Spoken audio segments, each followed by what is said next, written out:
Bienvenue au Starter du jour pour bien démarrer sa journée. Aujourd'hui, solidement enraciné.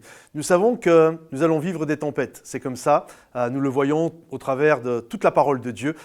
Tout le monde l'a vécu, que ce soit Abraham, Isaac, Jacob, que ce soit l'apôtre Paul, que ce soit Jésus. Bref, tous les grands personnages de la parole de Dieu ont vécu des temps plus ou moins compliqués et parfois même extrêmement compliqués.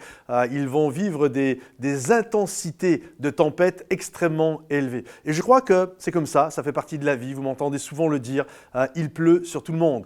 Il ne pleut pas juste sur ceux qui ne sont pas gentils, mais vraiment la pluie s'abat sur chacun d'entre nous. Et généralement, la tempête, et c'est ça que j'aimerais vous faire réaliser ce matin, la tempête finalement ne fait que authentifier nos racines en Jésus.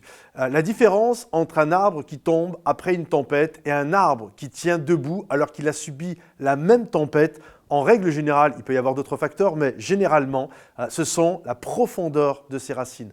Plus un arbre a des racines profondes, plus la tempête, lorsqu'elle souffle, elle ne peut pas le faire coucher. Tout peut bouger autour d'elle, les branches peuvent bouger, mais l'arbre, le tronc, est tellement bien enraciné que finalement, la tempête ne peut pas avoir raison de l'arbre. Par contre, un arbre qui a des très petites racines, dès que la tempête va se lever, l'arbre va être emporté. Et je crois qu'il en est exactement pareil pour nos vies.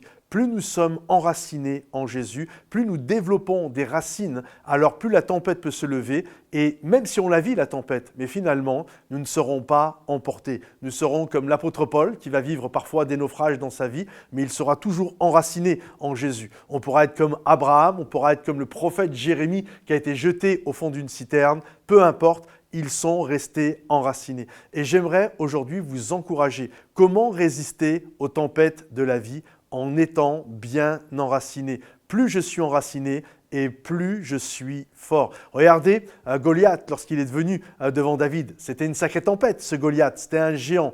Pourtant, David n'a pas bougé. Savez-vous pourquoi? Parce que David avait de profondes racines. Et bien souvent, la tempête, écoutez bien, n'est qu'un projecteur sur nos racines. Nous pensons que c'est la tempête en elle-même qui nous fait grandir. Faux. En fait, nous grandissons avant.